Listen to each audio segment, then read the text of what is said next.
The child stood in the doorway like a question mark carved from sunlight and shadow. Cole Brennan didn't see her at first. He was bent over the water trough, scrubbing blood from his hands, horse blood, from a mare that hadn't made it through the night. The water ran pink between his fingers, and the morning air smelled of hay and loss. When he finally looked up, she was just standing there, maybe 5 years old, maybe 6, barefoot in a dress that had once been white but now carried the gray stain of too many roads. Her hair hung in tangled knots, the color of wheat left too long in the field. Her face was still, but her eyes moved quick, animal movements, like something that had learned not to trust stillness. Cole straightened slowly, water dripping from his knuckles. "Where'd you come from?" he asked. She didn't answer, just stared at him with those eyes brown and too old for her face. He glanced past her toward the road. Empty. The Wyoming plains stretched out in all directions, endless and indifferent. No wagon, no dust cloud, no sign of anyone. "You lost?" He tried again.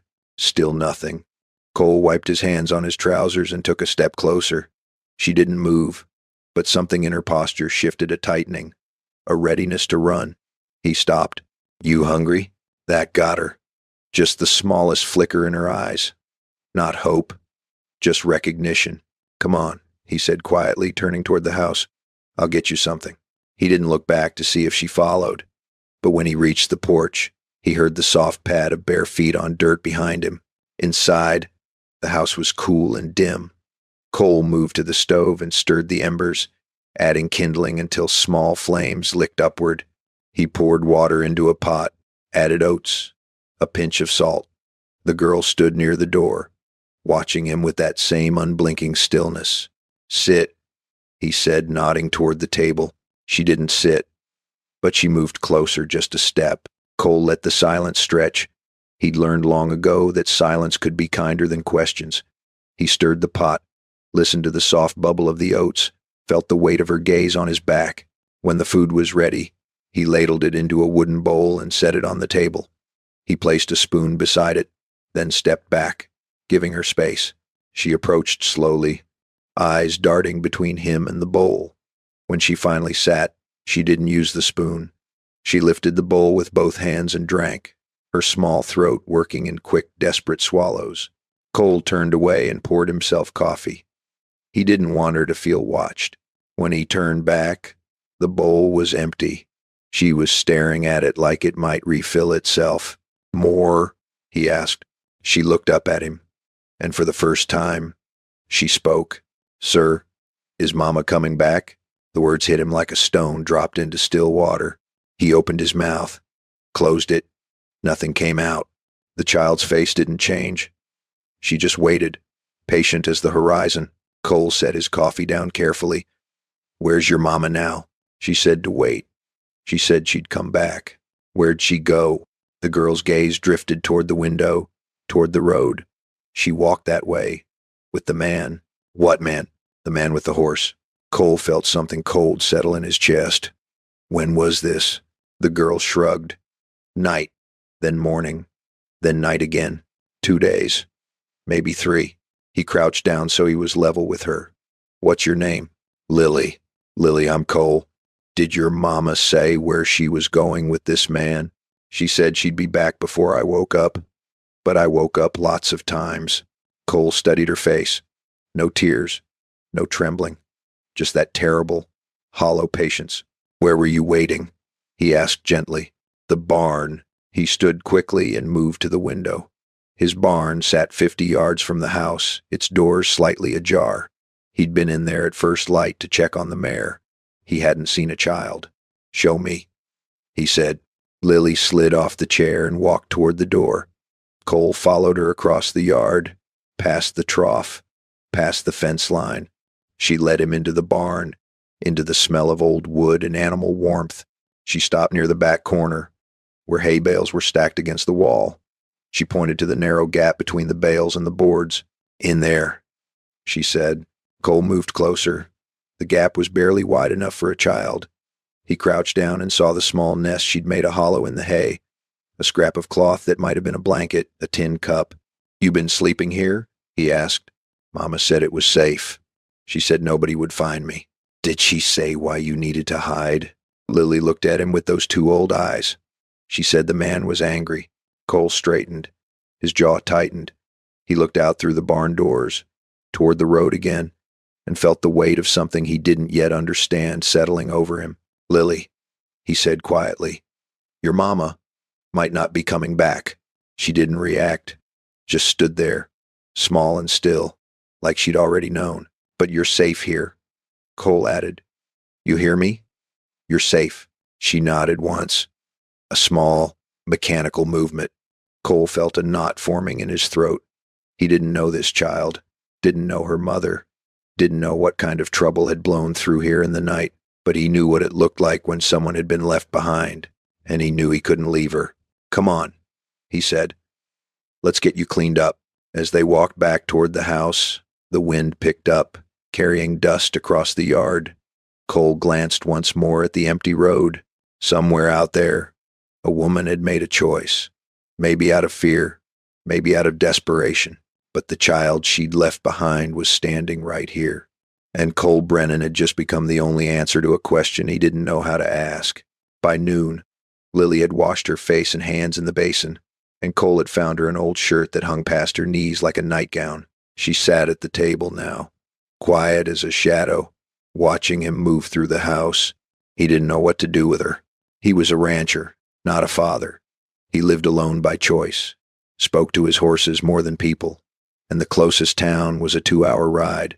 He had no wife, no family, no notion of how to care for a child who'd been abandoned in his barn like a secret.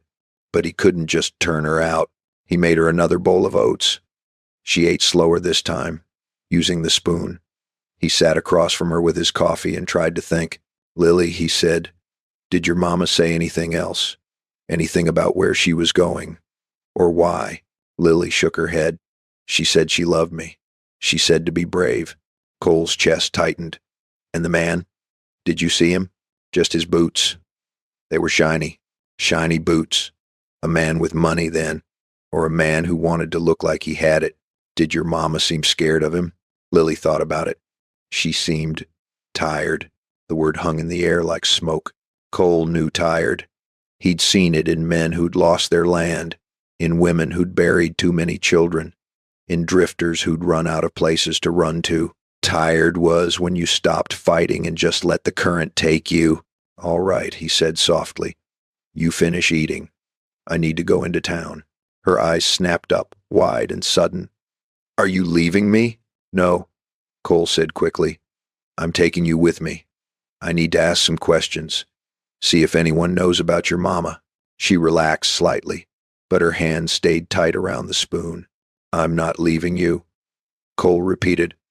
I promise. The ride into Grafton took longer than usual. Cole kept the horse at a walk, Lily seated in front of him, her small body tense against his chest. She didn't speak, but her head swiveled at every sound, a bird taking flight, a rabbit darting into brush, the distant bark of a dog. She'd learned to be afraid. That much was clear. When they reached town, the main street was quiet. A few wagons, a handful of men outside the saloon, a woman sweeping the steps of the general store. Cole tied the horse outside the sheriff's office and lifted Lily down. Inside, Sheriff Tom Craddock sat behind a desk cluttered with papers and a half-eaten sandwich. He was a big man, broad-shouldered and graying, with a face that had seen too much and forgotten nothing. He looked up when Cole entered, his eyes moving from the rancher to the child. Cole, he said slowly. Who's this? Found her in my barn this morning, Cole said. Says her mother left her there too, maybe 3 nights ago. Told her to wait. Hasn't come back. Craddock's expression darkened. He set down his sandwich and leaned forward. She say where the mother went, walked off with a man. She doesn't know much more than that. Craddock looked at Lily. What's your name, sweetheart? Lily, she whispered. Lily, do you know your mama's name? Her full name? Lily hesitated. Mama. Craddock sighed. He looked back at Cole. Any tracks? Anything to go on? Not much. Wind's blown most of it away. But the girl mentioned the man had shiny boots. Craddock grunted. That could be half the territory. Or someone specific, Cole said. Someone passing through. Someone with enough pull to make a woman leave her child behind. Craddock leaned back in his chair, his jaw working. Could be a lot of things, Cole. Could be the woman ran off willingly. Could be she got herself into trouble. Could be she's dead in a ditch somewhere. Cole's voice hardened. Either way, the child's still here. And you want to do what exactly? Take her in? I don't see another option. Craddock rubbed his face. You know what you're signing up for? Kid's not a stray dog. She's got needs. Questions. She'll want her mother. I know, Cole said quietly. And if the mother comes back? Or if someone else has a claim on her, then we deal with it. But right now, she's got nobody. Craddock studied him for a long moment. Then he nodded slowly. All right, I'll ask around. See if anyone's seen a woman matching the description. But Cole, he paused. If this goes bad, if someone comes looking, it's gonna fall on you. I know, Cole said again. Craddock glanced at Lily, then back at Cole. You're a good man. Probably too good. Cole didn't answer. He just took Lily's hand and led her back outside. As they rode out of town, the sun was beginning its slow descent. The wind had picked up, carrying the smell of sage and distant rain. Lily leaned back against Cole, her small body finally relaxing. Sir, she said quietly. Yeah, are you angry at Mama? Cole thought about it. No, he said. I'm not angry. Are you sad? He swallowed. A little. Me too. They rode the rest of the way in silence. When they reached the ranch, Cole helped Lily down and led her inside. He made her a bed in the small room off the kitchen, just a cot and a blanket, but it was warm and safe. She climbed in without a word, her eyes already heavy. Get some sleep, Cole said. I'll be right outside if you need me. Sir? She said again, her voice small. Yeah? Thank you. Cole's throat tightened. He nodded once, then stepped out and closed the door softly behind him. He stood in the dim hallway, staring at nothing, and felt the weight of the choice he'd just made settle over him like a stone. He didn't know if the mother would come back, didn't know what kind of danger might follow, didn't know if he was strong enough to be what this child needed, but he knew one thing. He wasn't going to let her wait alone anymore. 3 days passed like quiet water. Lily stayed close to the house, moving through the rooms like a ghost learning to be solid again. She helped Cole with small things, gathering eggs, sweeping the porch, folding blankets. She didn't smile, but the tension in her shoulders began to ease. Cole taught her how to feed the chickens, how to pump water from the well. He spoke to her the way he spoke to his horses, low and steady, no sudden movements. And slowly, she began to trust him. On the 4th morning, the riders came. Cole heard them before he saw them, the low rumble of hoofbeats, the jingle of tack. He was in the barn, mending a bridle, when the sound rolled across the valley like distant thunder. He stepped outside and shaded his eyes against the sun. 4 men, riding in a loose line, taking their time. They moved with the kind of confidence that came from knowing no one would stop them. Cole's jaw tightened. He walked back into the barn, found Lily sitting in the hay, playing with a length of rope. Lily, he said quietly, go to the house. Go to your room and stay there. Don't come out until I tell you. Her eyes went wide. Who's coming? I don't know yet, but I need you to be quiet and stay hidden. Can you do that? She nodded quickly. Already on her feet, she ran toward the house, her bare feet silent on the dirt. Cole watched her go, then turned back toward the approaching riders. They pulled up in front of the barn, their horses blowing and stamping. The man in front was tall and lean, with a black hat and a coat that looked too clean for the trail. His boots, Cole noticed, were polished to a shine. Help you, Cole said evenly. The man smiled. It didn't reach his eyes. Name's Voss. I'm looking for someone. Lot of empty land out here. Easy to get lost. Voss's smile widened. I'm looking for a woman. And a child. Little girl, maybe 5 or 6. Heard they might have passed through here. Cole kept his face blank. Haven't seen anyone. That so? Voss tilted his head. Funny, because the woman I'm looking for, she's got a habit of running, and this ranch is the first place she'd stop between here and nowhere. Like I said, haven't seen anyone. One of the other riders, a heavy man with a scar across his cheek, leaned forward. He's lying, Voss held up a hand. Easy, Garrett. He looked back at Cole. See, the thing is, this woman, she took something that doesn't belong to her, and I mean to get it back. What'd she take? Cole asked. That's my business. Then I can't help you. Voss's expression hardened. You're making a mistake, friend. Wouldn't be the first time. For a long moment, no one moved. The wind stirred the dust between them. The horses shifted, sensing the tension. Then Voss smiled again, colder this time. I'll be back, he said. And when I come back, I'm bringing the law. You're harboring stolen property, and that makes you complicit. The child's not property, Cole said, his voice low and hard. Voss's eyes narrowed. So you have seen her. Cole didn't answer. Voss leaned back in his saddle, his smile sharp as a blade. I'll give you 1 day to think it over. 1 day to make the smart choice. After that, I come back with a federal warrant, and I take what's mine. And if you get in my way, I'll see you hanged. He tugged his reins, turning his horse. The others followed. They rode off slowly, deliberately, leaving a trail of dust in their wake. Cole stood motionless until they disappeared over the ridge. Then he let out a breath he didn't know he'd been holding. He turned and walked back to the house. Lily was in her room, pressed into the corner, her knees drawn to her chest. Her eyes were wide and glassy. It's all right, Cole said softly. They're gone. He's the man, she whispered. Cole crouched down. The man with your mama? She nodded. He's the one. Did he hurt you? He hurt Mama. He said she owed him. He said I was his now. Cole's hands curled into fists. You're not his. You hear me? You're not his. But he's coming back. I know. What are we going to do? Cole looked at her, this small, fragile thing who'd already been through too much, and he made a decision. We're going to fight, he said. That night, Cole didn't sleep. He sat on the porch with his rifle across his knees, watching the horizon. The stars wheeled overhead, cold and distant, and the wind whispered through the grass like a warning. Inside, Lily slept fitfully. He'd heard her cry out twice, soft and sharp, and each time he'd gone to her door and listened until she quieted again. By dawn, he'd made his choice.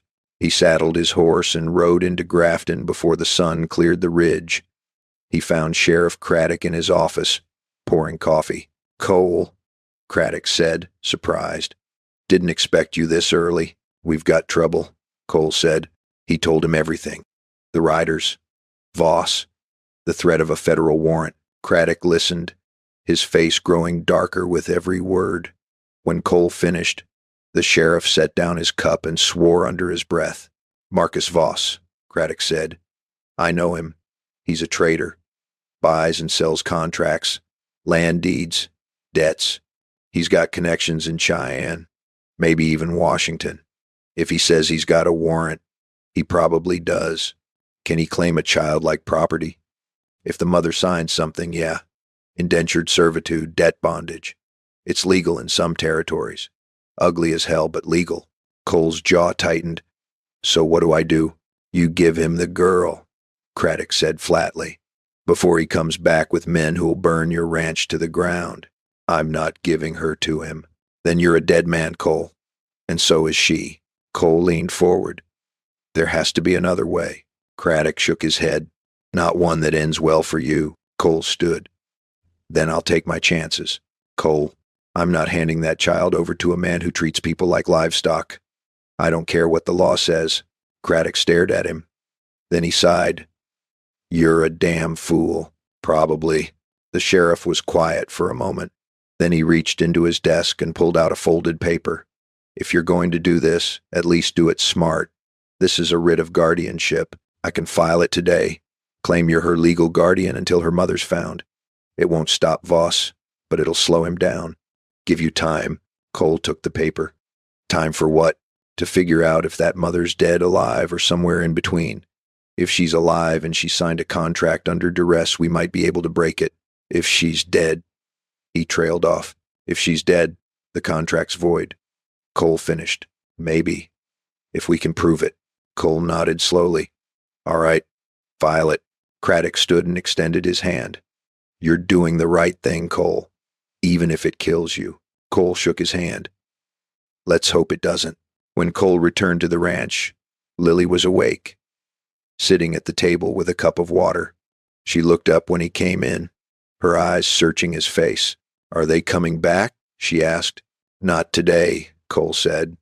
Maybe not tomorrow, but soon. She was quiet for a moment. Then she said, Why are you helping me? Cole sat down across from her. Because it's the right thing to do. Mama said people don't do the right thing. She said they do what's easy. Your mama was scared. Scared people say things they don't mean. Lily looked down at her hands. Do you think she's dead? Cole hesitated.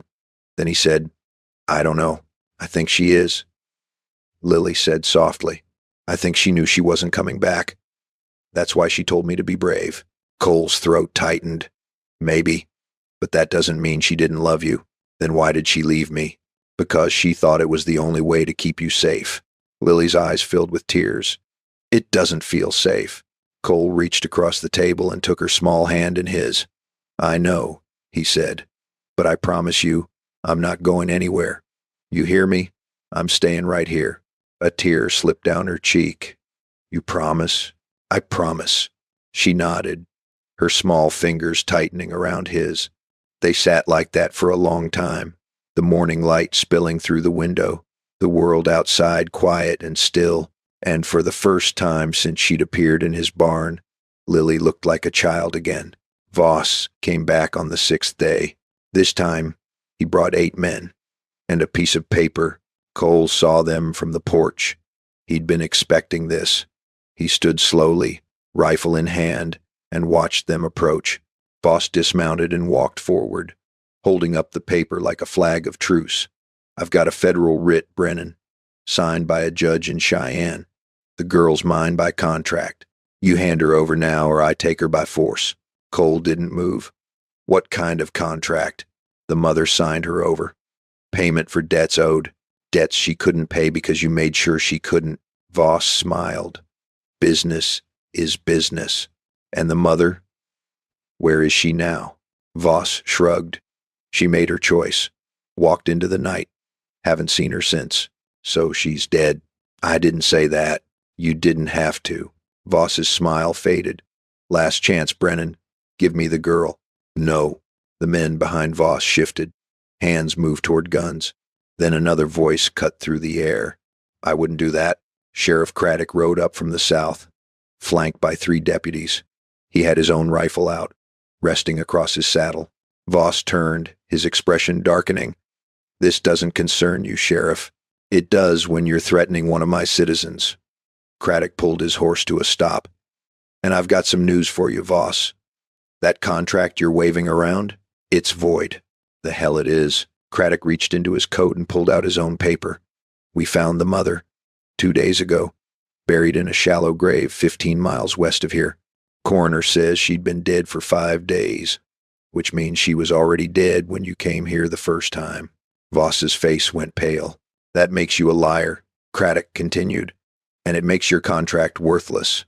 The girl's not property. She's a ward of the state, and I've already filed guardianship papers for Cole Brennan. Voss's jaw worked. You can't prove I had anything to do with her death. I don't have to. I just have to prove you tried to claim a child under false pretenses. That's fraud and kidnapping. And if you push me, I'll add murder to the list. For a long moment, no one moved. Then Voss smiled, thin and bitter. You think this is over? Yeah, Craddock said. I do. Voss stared at him, then at Cole. Then he turned and swung back into his saddle. Let's go, he said to his men. They rode off, slower this time, their shadows stretching long across the grass. Craddock waited until they were out of sight. Then he looked at Cole. You all right? Cole nodded. Thanks, Tom. Don't thank me yet. You just signed up to raise a little girl on your own. That's harder than anything Voss could have done to you. Cole almost smiled. I'll manage. Craddock tipped his hat. I believe you will. He rode off, his deputies following. Cole stood on the porch for a moment, the rifle still in his hand. Then he set it down and walked inside. Lily was in her room, sitting on the edge of the cot, She looked up when he came in. Is he gone? She asked. Yeah, Cole said. He's gone. Forever?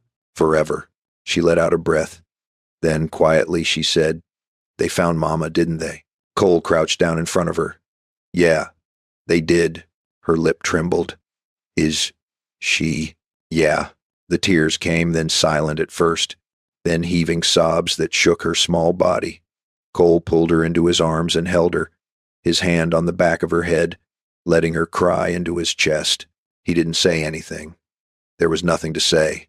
He just held her. After a long time, the sobs quieted.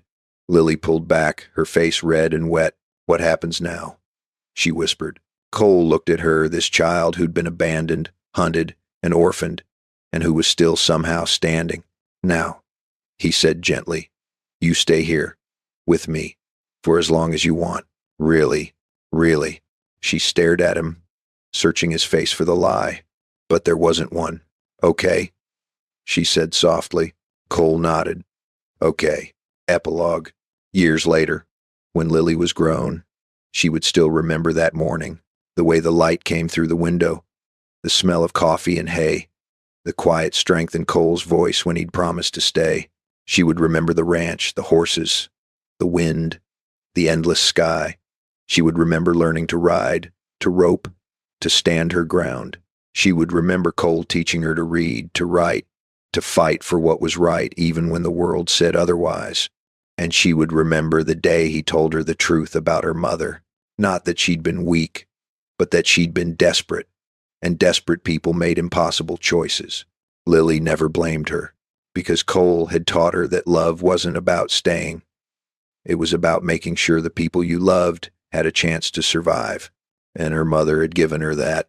By the time Lily left the ranch heading east to study, to build a life of her own, Cole was gray and bent, but still standing, still steady. She hugged him on the porch, and he held her the way he had that first day. You'll come back? He asked. Always, she said. And she did, because some promises aren't made with words. They're made in the space between silence and action, in the choice to stay when you could leave, in the refusal to let someone wait alone. And Lily knew deep in the marrow of her bones that the man who'd found her in his barn hadn't just saved her life. He'd taught her what it meant to be human.